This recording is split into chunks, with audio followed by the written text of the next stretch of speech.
खामगदब मीदुना हाइतारे खामगदब मीदुना अमबु कोंजल थमगा अमबुना खुद थादोगा थमीबगा चमानरगा दुम मयामसिना उई हाइतारेने को ngasiबोक्तो उरिसे हौजिकसु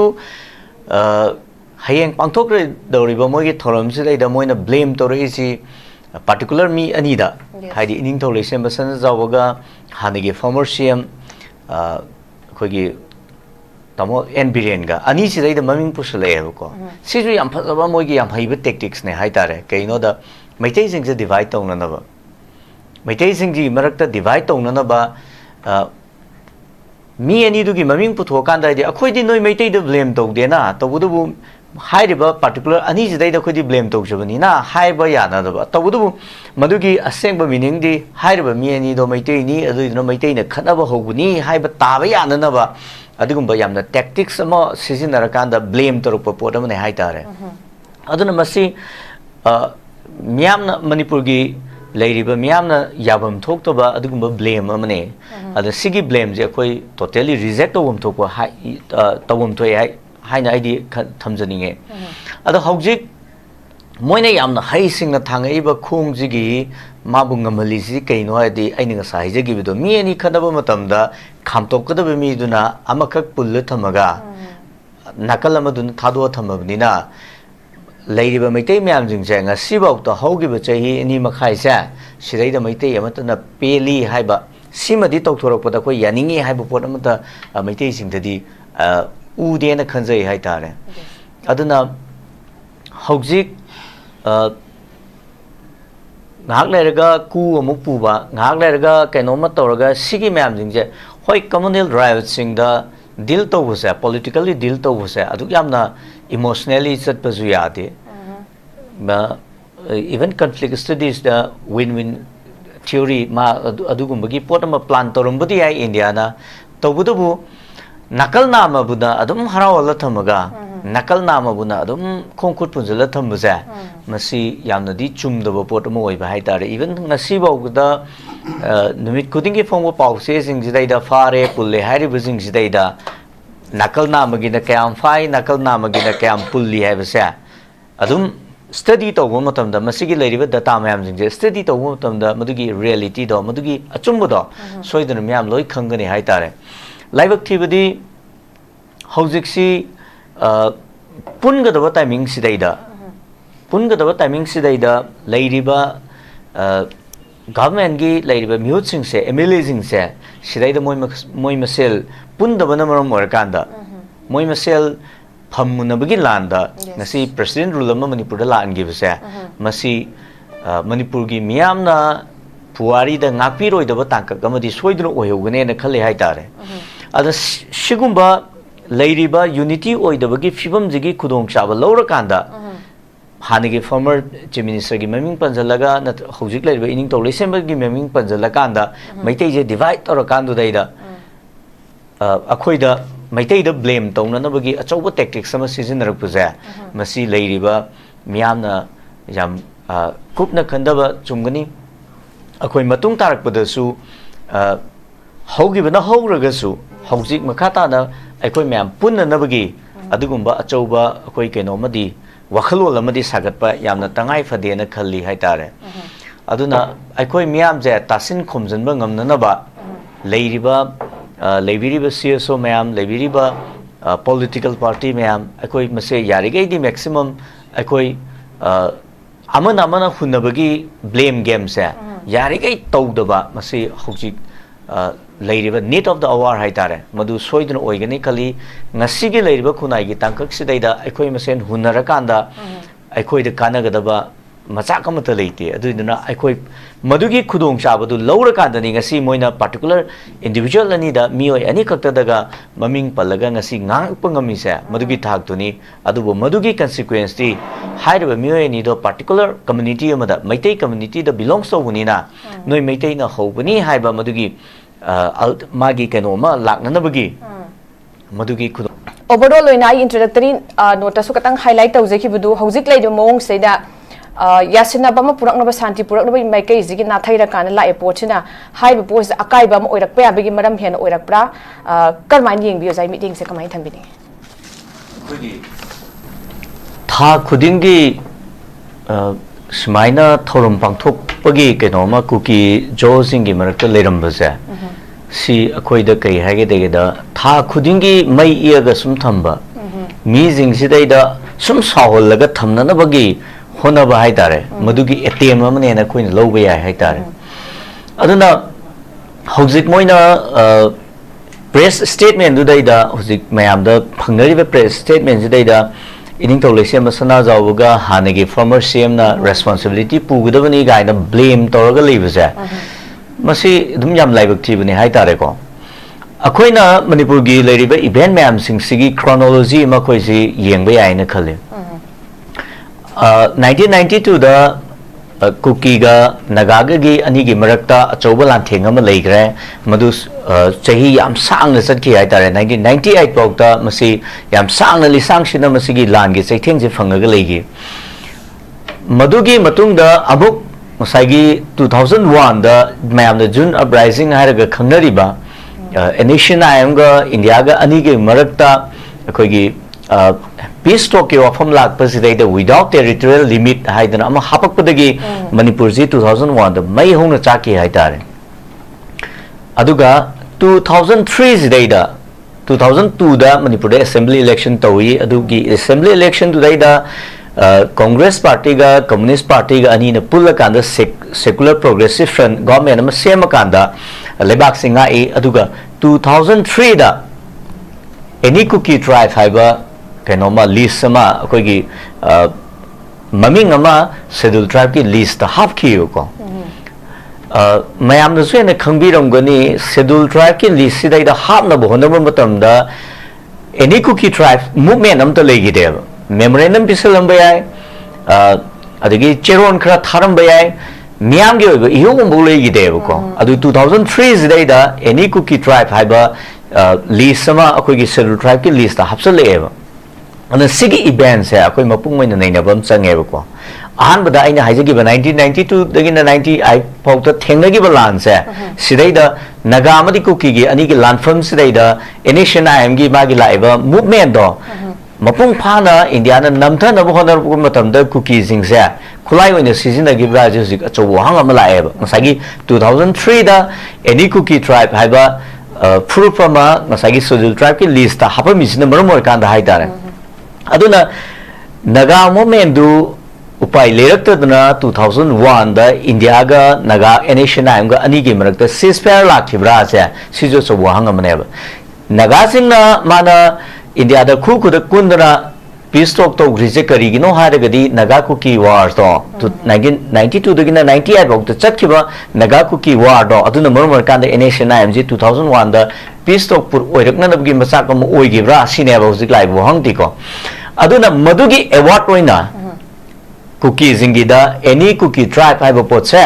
शेड्यूल ट्राइब ता मदुगी अवार्ड मोइना मोइगी मास्टर जिंग पीबी रखिब्रा फ्री द पीबी रखबा जा खोइ नैनबा यायबा हाइदी एनी कुकी ट्राइब हाइबा शेड्यूल ट्राइब की लिस्ट चंदनबगी दमकता मखलमतगी इहो लेगिदेबा मणिपुरदा हौजिक मैतैना शेड्यूल ट्राइब की लिस्ट चंदनबा एनी मणिपुर की इहो जिंगदा मिसी मिना थोग लाखे मंगातनेबा मणिपुर जे स्टेटहुड चंबियोना स्टेटहुड डिमांड जे दैदा असुके मतिक अकन बिहो लेबे इवन इम्फाल ईस्ट डिस्ट्रिक्ट अजा सी तोखाइ ngसागी हान इम्फाल डिस्ट्रिक्ट हरमबदगी ईस्ट का वेस्ट का खाइदोकनबगी इहो जिदैदा असुके मतिक अकन बिहो लाक लेगी अखोइ बौता जगा जगा द चतना मदुगी वाकन मिफम खंगदना रैली चतना तौजगी हाइतारे अदुबु मैते अखोइगी मणिपुरी लोन से निपान सुब सेलुल द चनन होनब मतमदसु असुके मतिक अकन बिहो लेगीबा इहो मयाम जे होरब मतुंग द फंगकिबा डिमांड जिंग नेबको अदुबु एनी कुकी ट्राइब हाइबा वाफम अमा शेड्यूल ट्राइब की लिस्ट चंगब मतमददी इहो मत लेतन चंग्रिजे मसी मोइगी मास्टर जिंदुना पीगिबा अवार्ड अमा हाइबा वाफम अमा लाएबको अदुना आइना हौजिक मोइना हयेंसी सेपरेशन दिएना थौरम अमा पांथोकनी हाइबदा आइना थमजनिंगेबा पॉइंट कइनोदा मोइगी मास्टर जिंदो अदुदुना मणिपुर थुगाइनबा पामबदगी मागी लेरिबा कैनो सिंगसे मागी एजेंट जिंग जाय तारे मणिपुर थुगाइना नब सिलिबा एजेंट दो मदु था खुदिंगी मई इएगा दुम थमगा पुरगा चलिब्राइसे अचौबा masi achauba naina da ya da ba achauba issue mane hai tare aduna tha kudingi mai e ga thamba matam sidai da leiriba government na leiriba India gi magi union government sina adum yengaga leiriba karimta haidriba ja siju akoi yamna laibak thibane hai tare aduna hojik aikoi manipur si thugai ba pami si kukira natraga kuki jingdugi master jingdura haiba pocha lae ahan badana nagagi oiba magi movement do thugai na hona ba matam da 1992 da naga jingji gi mathakta lan to hon gibra adugi award omoina 2003 da adugi potu lakribra aduga sima jo koi naina ba yai 1992 gi mamang da sigumba ngasi leiriba su toriba magi kuki gi armed militant group sing se amta leiram deba adugi matung da tholakpa product ngakta neba ko 1992 gi matung da tholakpa product sing neba aduna moi sing si kadawai da season age haragadi counter insurgency da oina season arabra hadi mase koi gi conflict theory da kari hage da low intensity conflict strategy haeba ko adu manipur gi leiriba counter insurgency ji daida season na badugi award amo oina haidi leiriba armed kuki militant jing se moina ngasi bawda India gi matakta lal hodana lan nongoi ka pejuta de ko manipur gi matakta lal hodana madugi achauba madugi kaino ma lei heb sunate lei kaimta leitaba adungba kambu ma su agreement tongnarim ja siju ngasagi do maina any kuki tribe hapagi type ta madugi mongda counter insurgency movement jidai da manipur gi leiriba ningtam lalobagi ihok je namthana bona ba matam da makoi sina achauba moigi master jingdugi agent namu ogibagi madugi award namoina su piram braja sijo koi neina bam change bako aduna ngasiju tha khudingi mai iraga magi manipur thugaina na bagi hu kam leiba kangbu ama adum themaga thambai sa manipur ta sengna thugaini ni kukira natraga mogi master sing tura haiba sa masi manipur myam na yam naina bam changi aduna hojikti manipur gi myam jing sa yamna tere tara thona wakal khallaga khong thangba chumgani ha pham se ai thamjani hai ta thank you so much yamna fazava ozagi analysis thambi ozana akogi NSM IM ga matam tu dai tu da akoi ki naga kuki gi irang si namthana bagi damakta kuki si season na kiba madu gi award oina akoi any kuki tribe si masi mo gi reward oina kamta compromise ta ude bi line pi ki pola natre aduga mo adopa mo gi theory am sina akoi gi insurgency movement se namthana ba yana bai damakta akoi gi su si master sing du gi agent ri sina ki masi aya ba si pithok ki bra bagi fazabu fam bukat pe aduga loina na yam chume zan thambi ki ba tha kuding si pam tho ala kana kari no moina seida akoi da provoke tor instigate tor ba masung masing impact pina bo hona riba se bese sigi matang se de ima da pal da uza soi matang ki dani akui gi leiriba adagi central government aduga sida PR government su lengak chalairi masida sigumba mayam thengkhang budi makta separation day kaina the law and everything se moi kutaloina paisila budan any time torokpa district administration kadai chat khre wang hangba makoi matakta kamta enforce tawna ba leitraba tawning ba tawba yarabra kaina wahang mayam am lak pa soi matang ki da law enforcement du state government na haidiba shutdown amasum observation days da moi gi response uza kamai thampini akoi haugi ba chahi ni mukhai ja sidai da maitei sing da hanguradi ko maitei amtana pen ningai oidaba wafam ama adum hauju phukta lai hai tare ngasi ekoina uri ji kaino da khanari ba ani sa sidai da khamgadaba kangbu duna khanari ba haidi mi amabuna makhom khut punjala thamaga amabuna khamgadaba miduna haitare khamgadaba miduna amabu konjala thamaga amabuna khut thadoga thambibaga chamanaraga dum mayamsina ui haitare ne ko ngasi bokto uri je hojiksu hayeng pangthok re doriba mogi thoramsi dai da moina blame tori si particular mi anida haidi ining thole sem basan jawaga hanigi former CM khogi tamo NBN ga ani si dai da maming pusale ko siju yam phaba mogi yam haiba tactics ne haitare kaino da maitai sing se divide tawna na ba maitai sing ji marakta divide tawna na ba mi ani du gi maming putho kan da di akhoi di noi maitai da blame tau de na to bu bu hai riba particular ani jidai da khoi di blame tau jabani na hai ba ya na da ba to bu madu gi aseng ba meaning di hai riba mi ani do maitai ni adu no maitai na khana ba hobuni hai ba ta ba ya na ba adugum ba yamna tactics ama season ra kan da blame to ro po da ne hai ta re aduna masi miyamna manipur gi leiriba miyamna yabam thok to ba adugum ba blame amane ada sigi blame je koi totally reject tawum thok ba hai tawum thoi hai haina id thamjaninge ada hojik moina yamna hai singna thangai ba khong jigi mabu ngamali ji kaino adi aininga sai je gi bido mi ani khadaba matamda khamtok kadaba mi duna amakak pullu thamaga nakal amadun thado thamabnina leiriba maitai myam jing je nga sibau to hogi ba chahi ani makhai sa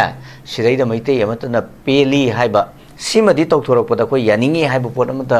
maitai sing dadi u de na khanjai hai tare aduna hojik ngak leraga ku amuk puba ngak leraga kainoma toraga sigi myam jing je hoi communal rights sing da deal to was politically deal to was adu yamna emotionally chat pazu yade ba even conflict studies the win-win theory ma adugum gi potama plan torum budi ai india na tobudu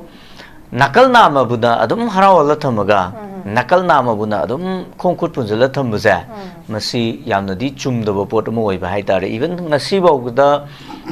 numit kuding gi phongwa pause sing jidai da fare pulle hari bujing jidai da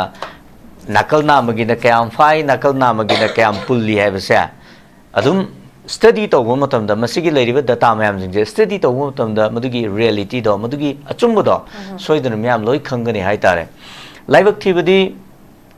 hojik si punga da timing sidai da punga da timing sidai da leiriba government gi leiriba mute sing se amazing se sidai da moi masel punda bana maram morakanda moi masel phamuna bagi landa ngasi president rule ma manipur da lan gi bse masi manipur gi miyamna puari da ngakpi roi da tangka kamadi soidro oyogane na khale hai tare ada shigumba leiriba unity oi da bagi fibam jigi khudong chaba lawra kanda hanigi former chief minister gi maming panjalaga na hojik leiriba ining to lesemba gi maming panjalaga kanda maitai je divide tor kandu daida akhoi da maitai da blame tawna na bagi achoba tactics sama season rak puja masi leiriba miyamna yam kupna khandaba chumgani akhoi matung tarak padasu hogi bana horaga su hojik makhata na akhoi myam punna na bagi adugumba achoba akhoi keno madi wakhalol amadi sagatpa yamna tangai phade na khalli haitare aduna akhoi miyam je tasin khomjanba ngamna na ba leiriba leibiriba CSO mayam leibiriba political party mayam akoi mase yarigai di maximum akoi amana hunabagi blame game se yarigai tawdaba mase hojik leiriba need of the hour haitare madu soidna oigani kali ngasigi leiriba khunai gi tangkak sidaida akoi masen hunarakanda akoi de kanagadaba machak amata leite aduna akoi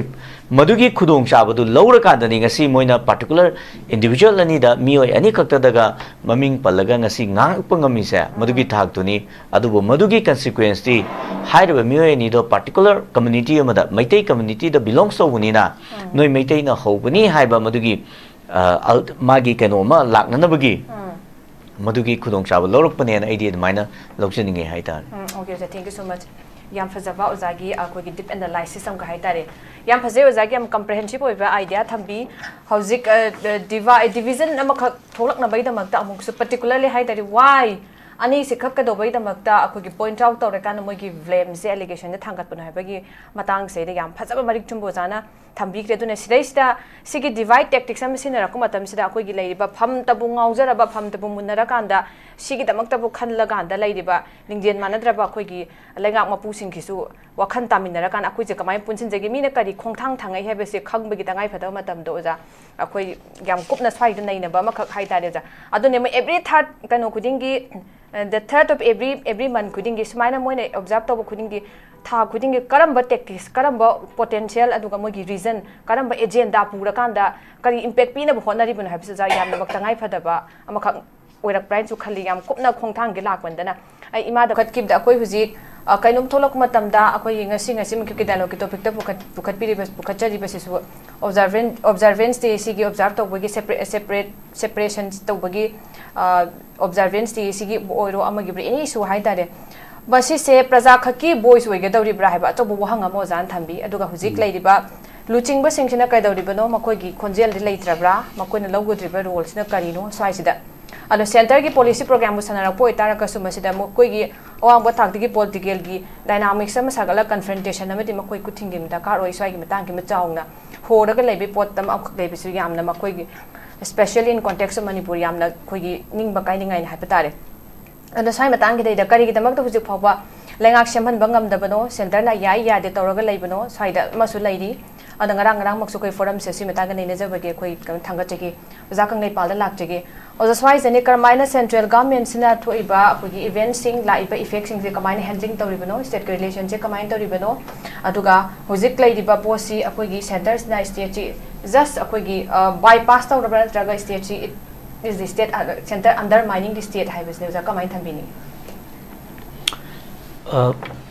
manipur gi leiriba magi issues e adu yam laiba kenoma oidaba hai tare khudamoina manipur si manimukha tamba leba ku moirami 1948 ta manipur de election pangthoi election de de lamyan be hizami rabot karami khoi ngrang han magi mapok thram mayam manipur pu pangthoi hai tare so lesing mo chama pa nifu ga mapanda manipur ji india gi saruk mo oigre adu 1949 da india gi saruk mo oiraga lakraba manipur sidaida 1958 ta the Armed Forces Special Power Act 1958 anama thamakanda manipur si adum namdabagi magi keno se anam akoi gi kai tare nampoi poina dum hona basa 1958 tagi dum horakreba matam du daida manipur da arms movement leibra aina usabada adu kam namadu gi keno leiroi hai tare ko smaina sum lakhiba magi khongchat sidaida ngasi manipur da pyar thambaba matungda leiriba fibam jesu hairibaduga adum mari leina dawribra haidi manipur si matam pumbada namda daba yade madugi kenoma chattaba yade haidana adumaina dum leigedawribra aisa masi akoi achobo wahang amane haitare manipur da arms movement leitringai gi mamang dagi Armed Forces Special Power Act 1950 aisa thamaga la akanda madugi miyam gi hu mayam ama chanjalaga lakraba pot ama lebak ama oiba aduna hojiksu leiriba miyamgi sentiment ko mayamna amuk divide toraga nagazing ge sentiment haibasu ai maitejing ge sentiment haibasu ai leiriba sentiment sing sa masi phajana observe toriba kambu sing nadi mayam je kari pami se tum soiduna dum uramgani hai tare ko aduna yamna trai ba fibam ama oide yumlona bada leiriba burma gi fibam hai tare moigi hojik thoiba irang sigi irang sidai dagi loina reiba magi sagona reiba train se masi adugyamna india gi favor do oibra natraga oidabra se sisu india na dum observe torumgane ba aduna kana gum khrana manipur gi leiriba fibam sidai da geopolitics ki oiba ofam sudum leiram gani gaina haibasa akoi adum masi sudum nainaba yaba ofam madum oiri haitare lisang sikna manipur gi miam gi pen dabgi khulausi nakal amanadi matam chupada blame torakanda moiji China na injan bani natraga adu na injan bani ada na injan bani na mayam ama hairamba poto ngasi Burma sidaida Myanmar sidaida leiriba magi Iran sidaida adugamna akoi manipur se kupna yengakpa matamda karamba thakta thamgadage se leiriba fibam ji soidnamuki center na yamna lu na khalamgane na khanjai haitare hairiba fibam mayam jingsi taraiba fibam ama oidaba hojik manipur da thoiba pochi yamna taraiba fibam ama oidaba manipur da huge militarization ki tangai fadaba leiba adugumba fibam jingdu yenga kanda Kangrup ki irang si thua leira haiba potu su adum akoi neina da yadeba manipur da president run thamisisu madugi saruk ama oibra haibidusu neina da yadeba soiribadi akhoi gi leiriba people's representative MLA mayam jingdu daida moida famunabage choba ataka fongnaba wafam mayam da phongphong sana leiba mayam mangda tholaga na akhoi di kaimta khana de haiba nakandana thang yepnaraga adum leiba yam sengna manipur mayam na khali di MLA ni ko moigi leader khanbadudi moigi political parties ingdugi moigi responsibility neba leiribe MLA ingdugi responsibility neba mayam na chief minister khande mayam na cabinet minister khandeba khalibudu moina khanjaba neba aduna leadership crisis ama madu leire habigi khudong chaba lor kanda president run thameira madugi behind kenoduna na screen dudana leiriba manipur ki aruba ki suji ki bu namdhan na honara ira ai nga sai jagre ahobuda naga singi issue naga singi magi sentiment no namdhan na honar pamatamda naga ku ki war tholibra sigi manipur se mapung phana thugai na honar pamatamda manipur ki nation building sidai da magi yanglen saru oiriba maitai frup se muthat na honar pamatamda illegal immigrants mayam jing do khulai oina season rakanda handaki communal riot to thon gibra guy se akhoi yamna kupna study to wom change hai tare aduna manipur thugai ningi ji kanano manipur je thugai ningi ji kanano sidar leiriba furup singsira natraga moibu instigate toriba moide injeliba kangura ja leiriba manipur mayam na hena khana bam change aduna manipur kangadaba adugumba fibam mama semba chaharagadi wakhalol manaba mayam singse akoi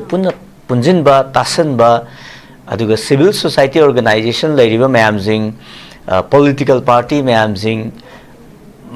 je akoi amatoina punjalaga chatmina daba yadaba tangkak amani haibasa akoi feel tominaba haujik leiriba tangkak se phammunaba yaba timing na teko akoi masel social media jing da amaga hunaba yaba matam na teko leiriba furup mayam jing je akoi punsal kanda akoi ge oiba chapchaba strength khama pangal lama sagalaga akoi manipur kannana bhona da yade ko haibagi sense ma akoi da leitaba yade madugi apunbagi wakhlo ma akoi haujik sagataba yade ko haibagi ofam se masi leitaba yadaba lal loigramini fore akoi phammamu munazarage na chatkhagadi lebak se kangkung saineba aduna sigi laiba normancy ja masi productive hoiba akogi khunai ji ki kanagada boiba hiram mamada pukhanana ba akogi leibiriba mute sing sina leibiriba luching bajing na honabi bam changeba irang khara fagre akoi phamunazarage ai chief minister oide ade ai minister oide ade na khongchep hainaraga leibja masi lebak sigi oina di laibak thibani aiding sai jo haije gibiduni manipur gi puari da hayeng tungi mirol na kaidungi da ngakpiroi da ba popum mamane na ai admai losei haita thank you so much thank you very much uza aroi baki sei imada